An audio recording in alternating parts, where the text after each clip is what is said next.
저는 올해 29살입니다.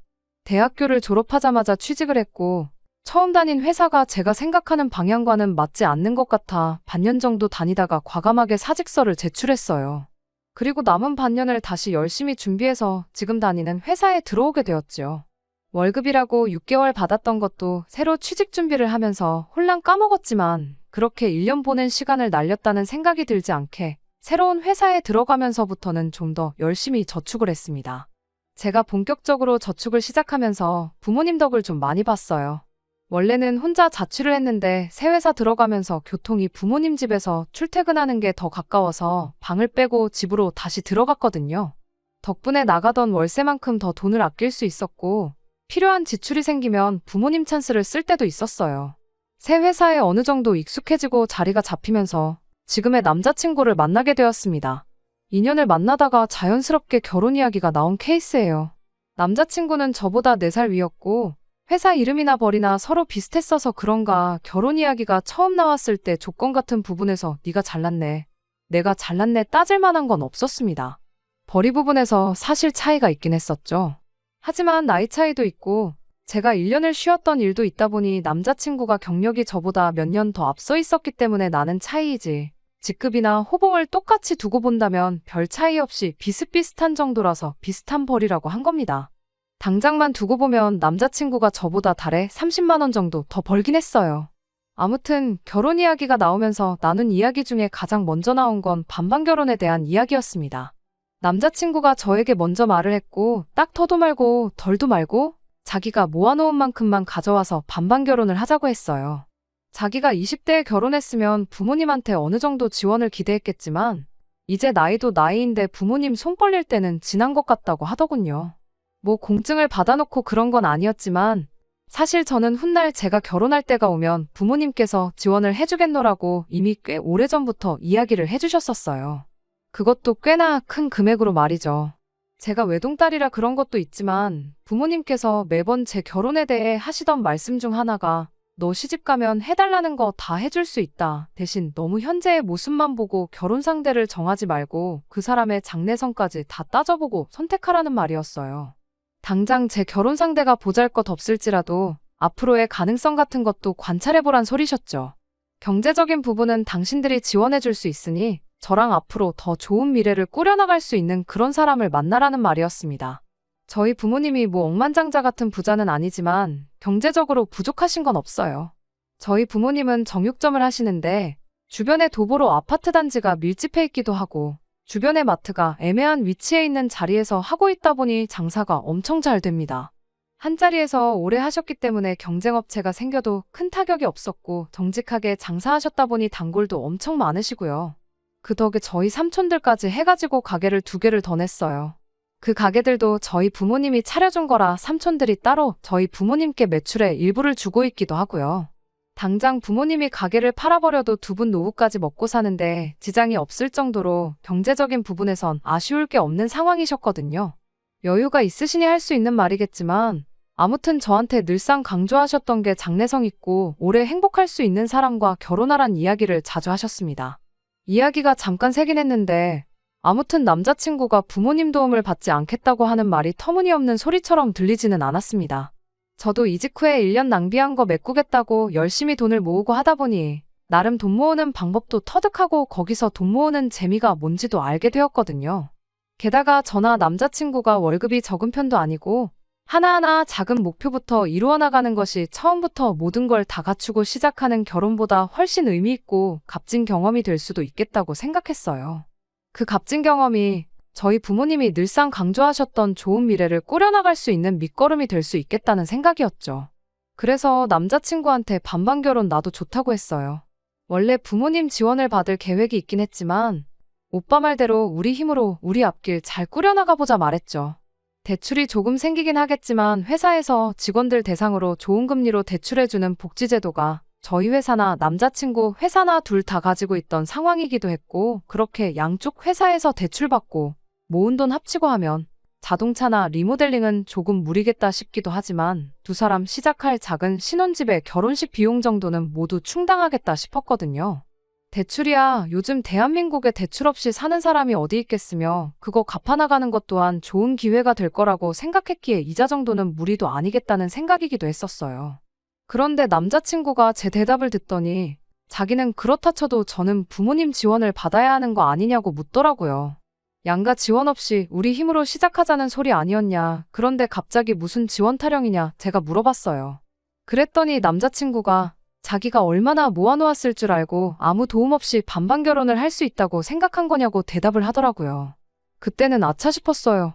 생각해보니 남자친구가 저보다 나이도 많지. 회사 생활도 오래 했지. 거기에 월급도 더 많은데. 남자친구가 지원을 받지 않겠다고 한 건 자기가 안 받겠다는 말이었고 반반 결혼하자는 건 자기가 모아놓은 만큼 저도 가져오라는 소리였는데 저 혼자 그걸 오해했구나 싶어서 얼굴이 다 화끈거렸네요. 아무튼 그래서 그때 처음으로 서로의 경제 상황에 대해서 오픈을 했어요. 연봉이랑 이런 사소한 것들이야 연애 시작하고 얼마 지나지 않아서 서로가 공유를 했지만 그동안 얼마나 모아놓았는지에 대해서는 사실 한 번도 이야기했던 적이 없거든요. 그런데 남자친구가 자기가 모아놓은 돈은 6천만 원이다라고 이야기했을 때 대체 이 사람은 무슨 자신감으로 나보고 부모님 지원을 당연하게 받아야 그 돈을 맞출 수 있다고 생각한 거지 싶었습니다. 그렇게 자신있게 말한 사람치고는 조금 애매한 액수잖아요. 물론 6천만 원이 적은 돈은 아니지만 그래도 그렇게 자신있게 말할 정도였으면 아무리 못해도 저는 1억은 충분히 모아놓았을 거라 그렇게 생각했었죠. 어쨌든 저도 경력이 꽉 채운 4년밖에 안 돼서 제가 모을 수 있는 돈의 상한은 정해져 있었지요. 부모님 덕을 많이 보기는 했지만 그렇다고 해서 제가 지출을 하나도 안 하고 월급 전부를 저금했던 건 아니었으니까요. 그래도 총액만 두고 보면 남자친구가 모아놓은 돈보다 제가 1,000만 원 더 많았습니다. 남자친구가 제가 모아놓은 돈의 액수를 듣고 말수가 적어져서 우스갯소리로 부모님 지원은 내가 아니라 오빠가 받아와야겠다 하고 놀렸어요. 남자친구도 그 말에 정신이 퍼뜩 들었는지 어떻게 제 연차수에 그런 많은 돈을 모았냐고 묻더라고요. 그래서 제가 여러모로 부모님께 지원을 받은 게 있다. 지금도 부모님 집에서 살고 있고 생활비도 따로 보태는 게 없다 보니 돈이 잘 모이더라. 이렇게 말은 해줬어요. 그래도 남자친구라고 자존심 상하지 말라고 최대한 제가 돈 모으기 좋았던 상황이었다고 좋게 이야기했던 거예요. 남자친구는 잠깐 말수가 다시 줄어들더니 그럼 그럴 게 아니고 자기보다 더 모아놓은 그 1,000만 원은 우리 결혼하거든 저희 부모님께 드리면 어떻겠냐고 물어왔습니다. 그 1,000만 원이 더 있다고 해서 우리가 아예 대출을 안 받을 것도 아니고 3억을 대출받나 3억 천을 대출받나 그게 그거 아니겠냐고 하더라고요. 1,000만 원 아끼는 거 좋지만 이자 차이가 크게 나질 않으니 차라리 그 돈으로 여태까지 부모님한테 받은 은혜를 갚는다고 생각하면 저희 부모님께서 반드시 저를 대견스럽게 여기실 거고 참 좋아하시지 않겠냐 하더라고요. 일석이조로 제가 큰 효도할 수 있는 기회이기도 하지 않냐면서 말이죠. 그 속이 뻔히 보이긴 했어요. 결론은 자기가 부모님한테 지원받을 생각은 여전히 없다는 말을 좋게 좋게 돌려서 말한 거였죠. 그렇다고 자기가 당장 어디서 1,000만 원이 생기진 않을 것 같으니 차라리 그 1,000만 원으로 기분 내고 반반 결혼하자는 말이었지만 그래도 그땐 그냥 남자친구가 했던 말 중에 그런 뻔한 속셈은 계산 안 하고 좋은 쪽만 생각해서 그렇게 하겠다고 했죠. 남자친구 말 맞다나 1,000만 원이 크다면 큰 돈이지만 저희가 거의 대출받는 액수도 상당했다 보니 그거 생각해보면 또 그렇게 큰 액수도 아니고 게다가 당장 남자친구 월급이 저보다 높았으니 그거 생각하면 그러려니 넘어갈 수 있는 액수이기도 했고 저도 여태까지 부모님 집에 얹혀 살면서 이득 본 게 많았으니 효도한다 생각하면 못할 것도 없겠더라고요. 그래서 남자친구한테 그렇게 하겠다 말했죠. 그때는 뭐 조목조목 따져가며 하나하나 다 짚고 넘어갈 그런 생각도 하지 않았습니다. 어쨌든 저도 2년 연애하면서 이 사람의 좋은 점도 많이 봤고 어느 정도 확신이 있었으니 결혼까지 결심했는데 돈 1,000만 원 때문에 파혼하는 것도 웃기겠다는 생각이었어요. 아무튼 그렇게 얼추 결혼 자금에 대해서 이야기가 끝나니 결혼도 어느 정도 확실시되는 분위기였어요. 그리고 그때쯤에서 서로를 양가 부모님께 소개를 하게 되었죠. 남자친구를 저희 부모님께 소개시키는 날이었는데 원래는 며칠 동안 고생해서 따로 예약해놓은 장소가 있었는데 부모님 가게 사정 때문에 아쉽게 예약 취소를 해야 했습니다. 급한 대로 약속 장소를 바꿔서 저희 집 근처에 있는 그나마 분위기 괜찮은 레스토랑으로 다시 예약을 했습니다. 가게 앞에서 부모님과 합류해서 부모님 차로 같이 이동을 했어요. 그때 남자친구가 저희 집이 정육점을 한다는 사실을 처음 알았어요. 저한테 부모님이 정육점을 하시는구나 하고 말하고는 고기는 원 없이 먹어봤겠네. 우리 결혼하면 고기 반찬은 매일같이 먹을 수 있겠다. 뭐 이런 반응을 보였습니다. 그때는 대수롭지 않게 넘겼어요. 사실 별로 따지고 들만한 발언은 하나도 없었고 말이죠. 아무튼 부모님께서는 남자친구를 어느 정도 마음에 들어 하셨습니다. 말씀드렸다시피 저랑 스펙 같은 건 누가 잘났네 따질 것도 없이 비슷했고, 무엇보다 남자친구 태도나 행동에서 자신감이 보인다고. 요즘 사람들 공부만 했어서 그런가 자기 의견 말하는데 소극적이고 샌님 같은 사람들 많이 봤는데 그런 점이 남자다워 보인다며 마음에 참 들어 하셨지요. 똑같은 조건의 사람이라면 매사에 자신감이 있는 사람이 나중에 가서 더 성공하는 법이라며 늘상 강조하시던 장래성에 대해서도 좋게 보셨던 것 같아요. 아무튼 그렇게 양가에 서로 인사를 드리고 나니 저희 결혼이 더더욱 본격적으로 진행이 되는 듯 보였어요. 양가의 인사 끝나고 나서는 자연스럽게 상견례 날짜를 잡았지요. 상견례 때는 별다른 이상한 점을 느끼진 못했어요. 다만 이상했던 건 예비 시어머니가 제가 혼자 인사드리러 갔을 때는 이것저것 질문도 많고 말도 많았는데 유독 상견례 날에는 딱딱 짧게 필요한 말만 하고 대답만 하고 그랬습니다. 저만 있을 때랑 또 저희 부모님이 같이 계실 때랑 느낌이 다르니 그러는 거라 생각했어요. 상견례 분위기 자체는 나쁘지 않았거든요. 결혼 준비에 대해서는 저랑 남자친구 두 사람에게 전적으로 맡기는 걸로 하고, 예단이니 예물이니 이런 건 나중에 기회가 생기면 한 번 더 자리를 만들어 이야기를 나누자고 했고, 상견례는 그렇게 문제없이 끝이 났지요. 양가 상견례도 별탈 없이 끝났고 이제 뭐 결혼하는 건 시간 문제구나 싶었지요. 제 친한 지인들 몇 명한테만 나 곧 있으면 결혼한다고 제 소식을 알렸고, 청첩장이 나오면 나오는 대로 다른 사람들한테도 전부 알릴 계획이었습니다. 그런데 상견례 지나고 나서 며칠 지나지 않아서 예비 시어머니한테서 저만 따로 만나고 싶다는 연락을 받게 되었어요. 제 번호는 처음 인사드린 날 알려드리긴 했지만 그 이후로 저한테 연락 한 번 없었고, 결혼 준비는 상견례 때 저희한테 전적으로 맡긴다고 하셨는데 무슨 할 이야기가 있어서 찾으시나 싶었습니다. 따로 이야기하기로 했던 예단 이야기를 하려고 그러나 싶기도 해서 정말 아무 생각 없이 부르는 장소로 나갔어요. 예상한 대로 남자친구는 없었고 예비 시어머니 혼자 나와 있었어요. 무슨 일로 부르셨나 했는데 할 얘기가 있다고 불러놓고선 정작 본론은 이야기 안 하고 날씨가 어떠니 그런 영양가 없는 이야기만 주고받고 있었어요. 자리가 끝날 때까지 별다른 말은 없었죠. 그냥 예비 며느리 보고 싶어서 부르셨나 보다 하고 식사라고 해봐야 3만 원도 안 나왔어서 제가 계산하겠다 했어요. 그리고 가방에서 지갑을 꺼냈는데 그때 예비 시어머니가 역시 하면서 한숨을 푹 내쉬더라고요. 그러더니 자기가 할 말이 있어서 불렀는데 안 하려다가 해야겠다며 자리를 좀 옮기자고 하더라고요. 그래서 근처에 있는 카페로 갔습니다. 카페에 가서 자리를 앉으니 예비 시어머니가 너를 보니 걱정이다 하면서 한숨을 또 내쉬더라고요. 당최 난데없이 한숨을 푹푹 내쉬면서 걱정이라고 하니 내가 무슨 실수라도 했었나 싶더라고요. 아무리 생각해도 잘못한 게 없는데 뭐 때문에 저렇게 실망스러운 얼굴로 걱정이 이만저만이 아니라고 하는가 했더니 얼토당토하는 소리를 꺼내더군요. 제가 명품에 환장한 사람처럼 보여서 걱정이라고요. 뜬금없이 무슨 말을 하시는 거냐 했더니 제 지갑이 명품이지 않느냐고 하는 거예요. 명품은 맞긴 한데 이건 제가 대학교 들어갔을 때 아버지한테 선물 받은 지갑이에요.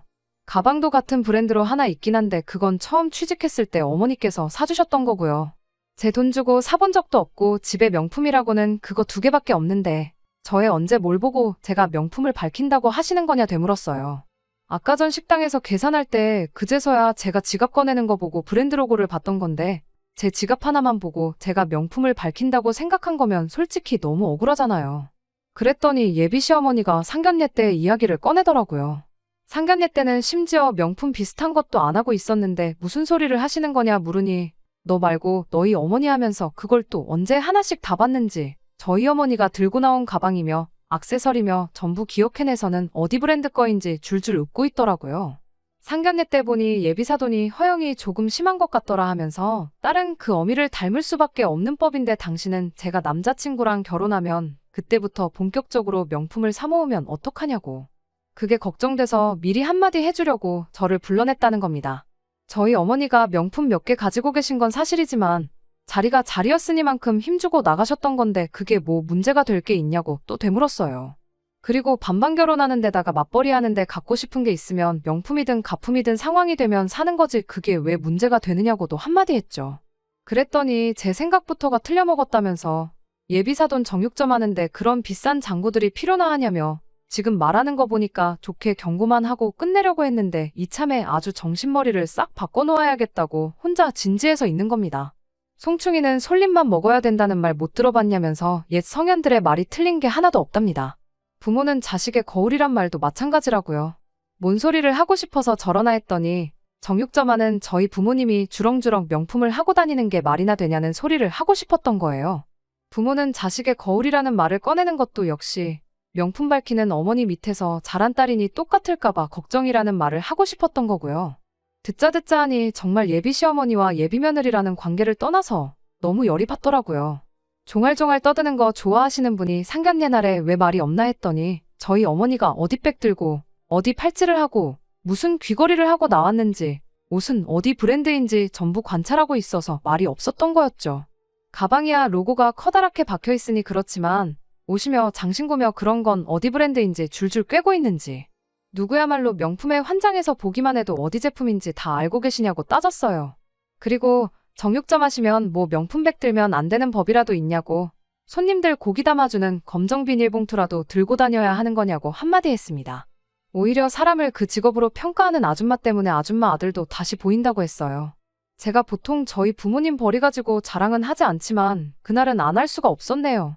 저희 부모님이 한 달에 얼마를 버시는지나 알고 그러시냐. 저희 어머니가 피땀 흘려 번 돈 알아서 쓰신다는데 남이 사 관심 끄고 부러우면 아줌마도 하나 사서 들고 다니라 했죠. 명품 때문에 거덜날 우리 집 주머니 사정 걱정할 시간에 아줌마 아들 월급 관리부터 똑바로 시키라고요. 제가 말은 따로 안 했지만 당장 반반 결혼은 하고 싶은데 부모님한테 돈 한 푼 못 받아올 것 같다고 제가 모은 돈 엄마한테 주라던 사람이 아줌마 아들이라고요.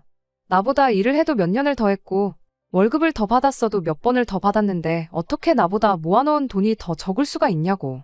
사람이 명품 몇 개 들고 다닌다고 해서 과소비한다고 말하기 전에 아줌마 아들 소비 습관부터 고쳐놓고 이야기하라 했습니다. 부모는 자식의 거울이라고 하지 않았냐고. 하나를 보면 열을 아는 법인데 남자친구도 어떤 사람인지 수준이 딱 보인다고 했어요. 그런 사람하고 결혼하기에는 내가 너무 아까운 것 같다고 결혼은 오늘일 때문에 없던 걸로 하는 게 맞는 것 같다고 말하고 자리에서 일어났습니다. 남자친구한테 파혼 통보는 제가 직접 할 테니 걱정 마시라고 말하고 돌아왔어요. 제가 보통은 어른한테 이렇게 따따따 쏘아붙이질 못하는데 저희 부모님 욕을 먼저 해주시니 입에 따발총을 물었던 것처럼 이 말 저 말 다 나오더라고요. 집에 돌아와서 연락하는 시간도 아까워서 돌아가는 길에 문자로 남자친구한테 오늘부로 파혼이라고 연락했어요. 갑자기 왜 그러냐고 묻길래 예비 시어머니한테 했던 말 그대로 내가 너한테 너무 아깝고 우리 집이 너네 집하고 사돈 맺기엔 너무 과분하다고 한마디 해줬네요. 그날 저녁에 집에서 뭐 자초지종을 듣기라도 했는지 남자친구가 저희 부모님 가게까지 찾아와서 저랑 이야기 좀 하고 싶다고 빌고 있었어요. 저희 집이 어딘지 모르니 한번 와봤던 부모님 가게까지 찾아온 거예요. 부모님 가게까지 한달음에 달려가서 남자친구한테는 내 마음 바뀔 일 없으니까 설득할 생각은 하지 말라고 했어요. 한 번만 더 가게로 찾아오면 영업방해로 신고하겠다 엄포도 놓았고요. 파혼하기로 한 경위에 대해서는 부모님 모르게 하고 싶었는데 결국 부모님한테도 다 이야기할 수밖에 없었네요. 부모님은 당신들 직업 때문에 제가 파혼하게 될 줄 몰랐다고 하면서 자책을 하셨는데 그렇지 않다고 파혼하게 된 건 남자친구 어머니 때문이지 부모님 직업 때문이 아니니 그렇게 생각하지 마시라 했습니다. 그리고 오히려 이렇게 일찍 예비시 가족들의 쓰레기 같은 본성을 알게 된 게 천만 다행 아니겠냐고 했어요. 모르고 결혼했었으면 평생 이혼했다는 꼬리표 달고 살 뻔했는데 파혼으로 끝났지 않냐고요. 청첩장도 안 나왔고 제 지인 몇 명만 알고 있던 사실인데 이쪽이 100배 1000배 낫잖아요. 다 끝난 마당에 악담까지 하긴 싫지만 행복을 빌어주고 싶지는 않네요. 계속 그렇게 열등감 속에 살면서 아들 창창한 앞길 망쳐놓은 후회 속에 살았으면 좋겠네요. 끝까지 들어주셔서 감사합니다. 오늘의 사연은 여기까지입니다. 구독과 좋아요, 알람 설정 부탁드리고 더 좋은 사연으로 다시 찾아뵙겠습니다. 감사합니다.